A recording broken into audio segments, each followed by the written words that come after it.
জুলাই আগস্টের ঘটনায় দুঃখ প্রকাশ করেছেন ডিএমপি কমিশনার শেখ মোহাম্মদ সাজ্জাদ আলী। চাঁদাবাজ, সন্ত্রাস, মাদক ব্যবসায়ীদের বিরুদ্ধে নিজেদেরই প্রতিহত করার আহ্বান জানিয়েছেন তিনি।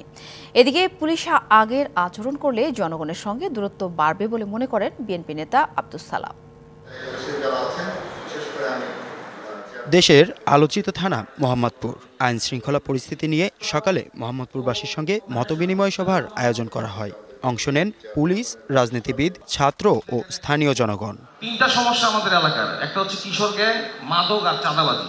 আলোচনায় আসে চাঁদাবাজি, ছিনতাই, মাদক সহ নৈরাজ্যকারীদের বিষয়েও। জানান নানান ইস্যুতে তাদের ক্ষোভের কথা। যারা আন্দোলনের সারিতে ছিল না এমন মানুষজন আমরা আন্দোলনের সারিতে ছিলাম এই ধরনের কথা বলে কিন্তু এখন এর সুফল ভোগ করতে ভিড় জমাচ্ছে। প্রায় 17 বছর ধরে আমরা এই পুলিশের ভয়ে পালিয়ে বেড়াতাম।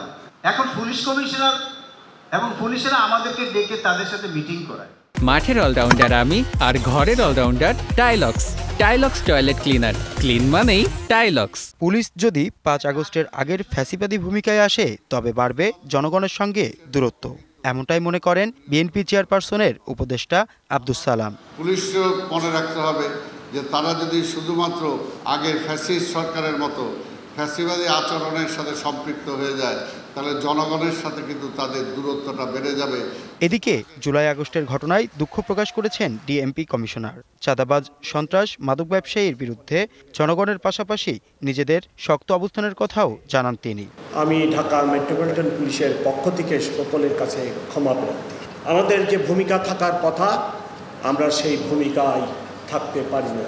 নানাভাবে চাঁদাবাজি হয়, এটা আমার জানা আছে।